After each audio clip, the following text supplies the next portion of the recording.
Здравствуйте! Вы смотрите канал «Штамп Союза». Сегодняшний выпуск мы посвятили событиям, неожиданно поставившим под сомнение один из самых стабильных союзов России на Южном Кавказе. Абхазия, которую традиционно воспринимали как стратегического партнера и дружественного соседа, оказалась в эпицентре крупного резонанса, начавшегося, казалось бы, с безобидной темы отношения к туристам. Именно с этого началось цепное столкновение интересов, обид и угроз, которое в итоге переросло в дипломатическую турбулентность. В центре внимания – реакция абхазских представителей власти на поведение российских отдыхающих и ответная волна возмущения из России. Первой искрой стала публикация сотрудницы Министерства туризма Абхазии по имени Кристина Лакербая. Она без обиняков заявила, что часть туристов из России не представляет ценности для республики. Питаются, мол, лапшой из пачек, гостиницу не покидают, в экономику не вкладываются. Такие гости, по ее словам, республике не нужны. Реакция российской общественности не заставила себя ждать. Соцсети, новостные издания и видеоблогеры буквально взорвались. Сотни постов, тысячи гневных комментариев, десятки видеообращений с призывом отказаться от поездок в Абхазию. Некоторые граждане моментально отменили брони, другие начали массово делиться негативными воспоминаниями о собственных поездках. От хамства и антисанитарии до откровенных угроз. Сама Лакербая уже через несколько дней лишилась должности, но процесс был запущен. Общественное недовольство усилилось, и в этот момент прозвучала новая порция критики. Глава Абхазского фонда кино Александр Басария решил пойти еще дальше и допустил высказывание, что экономные российские туристы представляют угрозу национальной безопасности Абхазии. После этого уровень напряженности вышел за пределы медийного поля. Комментарии в соцсетях начали напоминать политическое давление. В экспертной среде России начали все громче звучать мнения о том, что подобные заявления не являются просто частными выходками. Они говорят о настроении в элитах республики. Сам Басария впоследствии был вынужден публично извиниться и подчеркнуть, что его организация является частной, а его слова – исключительно личной позицией. Но к тому моменту ситуация уже развивалась по нарастающей. На фоне нарастающего негодования в России начались первые разговоры о возможном пересмотре политических и экономических механизмов поддержки Абхазии. Некоторые источники из дипломатических кругов намекнули, что Москва может начать обсуждать даже вопрос признания независимости республики, тема, которая ранее не ставилась под сомнение. Хотя официальные органы Российской Федерации не делали прямых заявлений, сам факт подобных утечек стал тревожным сигналом для Сухума. На этом фоне абхазские блогеры решили встать на защиту национального достоинства. Некоторые из них начали записывать видео с посылом «Россияне, не приезжайте, езжайте лучше в Крым, Сочи или Анапу». Один из местных популярных авторов иронично посоветовал избегать конкретного населенного пункта, рассчитывая, что это создаст обратный эффект и привлечет внимание к красоте этих мест. Но все произошло иначе. Российская аудитория приняла это как прямой вызов. Настроения стали резко антиреспубликанскими. Реакция россиян была болезненной и массовой. На форумах и в комментариях к видео, посвященным скандалу, стало звучать одно и то же. «Мы больше не приедем». Многие подчеркивали. В стране достаточно курортов без необходимости выезжать в регион, где не уважают гостя. Особенно учитывая обостренную ситуацию с безопасностью, слабую инфраструктуру и высокие риски заражений. Министр туризма Абхазии Астамур Логоу в срочном порядке выступил с официальным заявлением. Он выразил сожаление по поводу произошедшего, заявил, что республика рада всем туристам, а частные высказывания не отражают позиции правительства. Однако в эпоху цифровых технологий этого оказалось недостаточно. Ролики с громкими цитатами чиновников уже были растиражированы, и доверие к гостеприимству республики оказалось подорвано. Прервемся на секунду. Если вам нравится этот выпуск, обязательно подпишитесь на наш канал «Штамп Союза», поставьте палец вверх или дизлайк и напишите в комментариях, из какого города слушаете нас, и пишите свое мнение о ситуации. А теперь продолжаем. К началу последней декады июля 2025 года ситуация в Абхазии начала приобретать признаки полноценного кризиса. Туристический поток из России, ключевого источника дохода республики в летний сезон, резко пошел на спад. На фоне общественного бойкота россияне стали массово отменять заранее забронированные поездки, а туристические агентства начали фиксировать резкое снижение интереса к направлению, которое еще недавно считалось одним из самых популярных. Владельцы гостиниц, небольших частных отелей и туроператоры Абхазии начали бить тревогу. Бизнес, завязанный на сезонные потоки туристов, оказался в ловушке.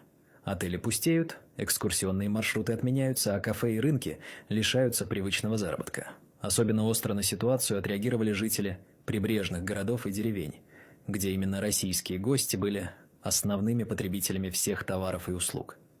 Многие начали открыто высказывать недовольство действиями и словами своих же чиновников, понимая, что удар нанесен по самим себе. В российском медиапространстве стали звучать все более громкие и жесткие высказывания. Эксперты и обозреватели напоминали о структуре абхазской экономики, подчеркивая, что значительная ее часть, по сути, дотационная. До половины бюджета республики формируется за счет финансовых поступлений из России, в том числе на пенсии, зарплаты бюджетникам и восстановление инфраструктуры. Кроме того, поставки электричества, топлива, медикаментов и продуктов часто осуществляются на льготных условиях или вообще в рамках гуманитарной помощи. В этом контексте многим показались особенно оскорбительными слова о нежелательных туристах с лапшой. Общество восприняло это как демонстрацию неблагодарности и высокомерия, особенно на фоне того, что именно Россия последние почти 20 лет обеспечивала выживание и развитие Абхазии. От строительства больниц и дорог до охраны границ все это оплачивалось из российского бюджета. Люди стали спрашивать, за что нас, простых граждан, которых в республике называли братьями, теперь выставляют за дверь. Сотни видеообращений, тысячи постов в Телеграм и ВКонтакте, миллионы просмотров и десятки тысяч комментариев – так выглядела реакция в интернете. И она имела вполне материальные последствия. За несколько дней уровень бронирований в абхазских отелях обрушился на десятки процентов, а некоторые гостиницы были вынуждены вовсе закрыться. Дополнительное негодование вызвало то, что параллельно с ухудшением атмосферы вокруг туризма стали появляться инициативы местных депутатов, направленные на ограничение прав россиян. В Сухуми заговорили о необходимости ввести запрет на покупку недвижимости гражданами России, об ограничении инвестиций из российских компаний и даже о возможном пересмотре роли Москвы в экономической жизни республики. Все это усиливало ощущение, что российская поддержка воспринимается как должное, а не как жест партнерства. Москва не стала делать резких заявлений, но начала действовать. Были заморожены некоторые проекты в социальной сфере, отложены плановые транши поддержки, приостановлены программы, связанные с гуманитарной помощью. Российские чиновники, комментируя ситуацию, все чаще подчеркивали: поддержка союзников не является обязанностью. Это политический выбор, и он должен быть взаимным. В противном случае Москва готова пересматривать условия сотрудничества. Тем временем абхазские элиты продолжали теряться в противоречиях. С одной стороны, звучали официальные заверения в любви и уважении к России. С другой, продолжались заявления о необходимости расширения суверенитета и собственного курса. Все это в условиях отсутствия собственного производства, слабой налоговой базы и практически полной зависимости от внешних вливаний. На фоне скандала российские граждане начали массово делиться личными историями о поездках в Абхазию. И здесь картина складывалась не в пользу республики. Вспоминали о случаях краж, вымогательств, недоброжелательном отношении. В комментариях под тематическими видео тысячи людей рассказывали, как сталкивались с хамством, антисанитарией, угрозами или откровенной неприязнью. Одна из туристок, Софья, написала: «Вы просите не ездить к вам? Хорошо. Только тогда живите на свои деньги, а не на наши налоги». Комментарий набрал 1000 лайков. Все это превратилось в устойчивый общественный тренд. Россияне перестают воспринимать Абхазию как дружелюбное место для отдыха. Волна негодования вышла за рамки эмоций и превратилась в политическую позицию. Люди, которых раньше объединяла идея братского союза, теперь чувствуют себя преданными. И эта обида может оказаться долговременной. К концу июля 2025 года дипломатическое напряжение, вызванное скандалом вокруг абхазских высказываний о российских туристах, начало приобретать структурный характер. Речь уже шла не только об испорченном имидже или эмоциональных обидах, последствия стали ощущаться в экономике и политике. Российская сторона четко обозначила свою позицию. Поддержка Абхазии больше не будет восприниматься как безусловное обязательство. Помощь – это акт доброй воли, основанный на партнерстве и взаимном уважении. И если одна из сторон демонстрирует враждебность или неблагодарность, то логично ожидать, что вторая пересмотрит подход к взаимодействию. На фоне общественного резонанса и политических сигналов в Абхазии начали ощущаться реальные перемены. Первым шагом со стороны Москвы стало сокращение бюджетных дотаций. Часть ранее запланированных субсидий и программ была заморожена или перенесена на неопределенный срок. Финансирование совместных гуманитарных проектов, восстановительных инициатив и образовательных программ также оказалось под вопросом. Сокращение финансовой помощи немедленно отразилось на экономике республики. Бюджетный дефицит начал расти, в некоторых регионах возникли проблемы с выплатой зарплат и пенсий. Местные чиновники старались не поднимать панику, но в закрытых кабинетах уже звучали тревожные прогнозы. Без России экономика республики просто не выживет. Энергетическая зависимость усилила давление, поставки электроэнергии были переведены на коммерческие условия, что автоматически привело к росту цен для потребителей и дефициту электроэнергии в отдельных районах. Граждане республики, еще недавно равнодушные к высказываниям чиновников, теперь начали ощущать на себе последствия дипломатической трещины. В магазинах выросли цены. На заправках возникли перебои с топливом, лекарства стали дефицитом. Особенно болезненные изменения сказались на отдаленных регионах и социально незащищенных слоях населения. На фоне ухудшения ситуации часть местных политиков попыталась переложить вину на Москву. В риторике стали звучать намеки на то, что Россия якобы использует помощь как средство давления. Однако подобные заявления вызывали недоумение даже у части абхазской общественности. Многие прекрасно понимали, что именно Россия долгие годы финансировала все – от детских садов до охраны границ, от больниц до туристических объектов. И именно эта поддержка позволяла республике хоть как-то развиваться. Тем временем в сети продолжали множиться негативные отзывы от российских туристов. Один из них, Иван Попов, поделился воспоминаниями. «Мы даже не планировали ехать. В прошлый раз нас обокрали, нагрубили. А ребенок подхватил инфекцию в море. Никогда больше туда не поедем». Другие рассказывали об антисанитарии, конфликтных ситуациях с жильем, высоких ценах и отсутствии элементарных удобств. Повсеместно звучала мысль: уровень сервиса и отношения в Абхазии не соответствуют понятию курорта, а проявления агрессии и неуважения стали нормой. На этом фоне абхазские чиновники попытались сгладить последствия. Снова прозвучали заверения в дружественном настрое к России. Однако общественное мнение уже сформировалось, и никакие извинения не могли изменить то, что тысячи россиян почувствовали себя униженными и обманутыми. Слишком много накопилось, от бытовых инцидентов до системных проблем в отношениях. При этом все чаще в российских экспертных кругах стали задаваться вопросом: а что Россия получает взамен от столь щедрой поддержки Абхазии? Ведь если регион не демонстрирует приверженности союзническим принципам, не ценит помощь и не уважает граждан, то стоит ли продолжать вкладываться в его развитие? На фоне обострения обсуждаются и более глубокие аспекты. Все больше внимания уделяется проблеме правового статуса россиян в Абхазии, вопросам собственности, налоговой и инвестиционной политики. Всплывают случаи, когда российские бизнесмены сталкивались с произволом, отъемом собственности или неприкрытым вымогательством. Все это лишь усиливало разрыв между двумя сторонами.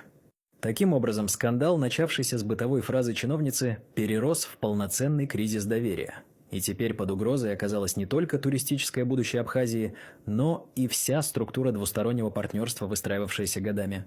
К началу августа 2025 года последствия конфликта между Россией и Абхазией достигли системного уровня. Уже никто не рассматривал происходящее как досадное недоразумение или временный всплеск эмоций. В Москве все чаще звучали жесткие заявления. Поддержка – это не обязанность, а выбор. И если партнер начинает вести себя не как союзник, а как капризный иждивенец, то и формат взаимодействия следует пересматривать. Абхазия, на протяжении 2 десятилетий находившаяся в плотной орбите российской помощи, внезапно оказалась в положении, когда привычные льготы и дотации начали исчезать. Москва сократила финансирование социальных программ, заморозила развитие инфраструктурных проектов, а энергетические поставки были переведены с льготных тарифов на рыночные. Это был четкий и прозрачный сигнал. Эпоха безусловной поддержки завершилась. Последствия в республике не заставили себя ждать. Дефицит бюджета стал очевиден даже для рядовых граждан. В больницах не хватало лекарств, школы готовились к сокращениям. В отдельных районах начались перебои с электричеством. Местные власти старались демонстрировать спокойствие, но внутри системы росло понимание: без России республика не выдержит и одного полноценного сезона. На фоне этих проблем в абхазских элитах начались внутренние разногласия. Одни настаивали на срочном пересмотре риторики и возвращении к конструктивному диалогу с Москвой.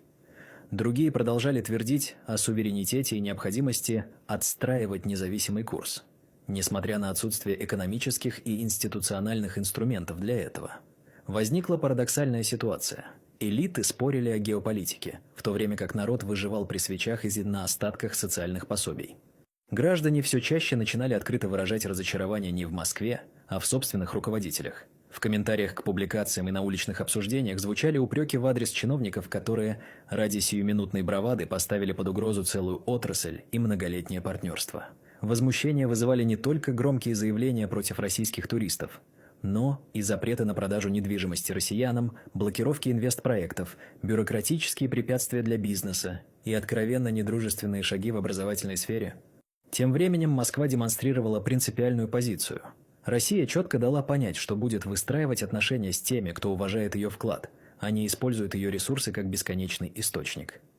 Братство без уважения больше не в повестке. Те времена, когда все прощалось ради иллюзии стратегического партнерства, уходят в прошлое. Многие в России начали вспоминать, каким трудом давалась поддержка Абхазии.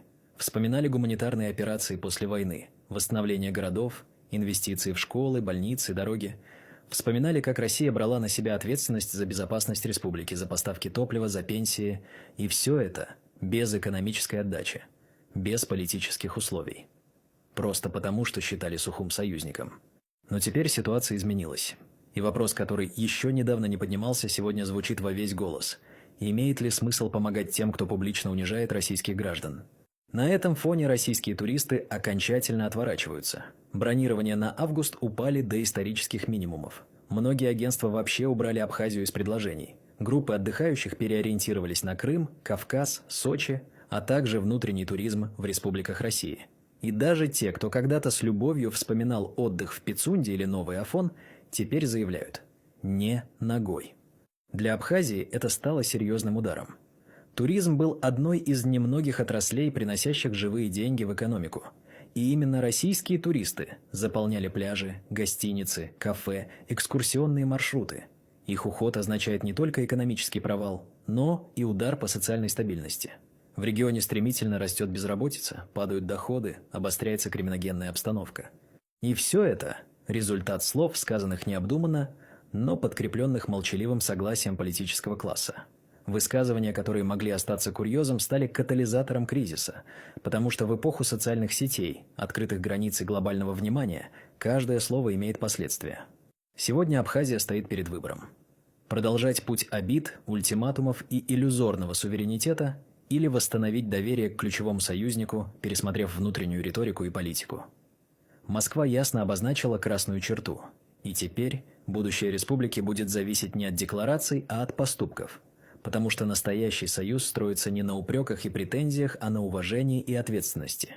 И если в Сухуми этого не поймут, последствия станут необратимыми. Если вы дослушали до конца, обязательно подпишитесь на наш канал «Штамп Союза», поставьте лайк и напишите в комментариях свое мнение. Переходите к другим видео на вашем экране. До новых встреч в наших видео.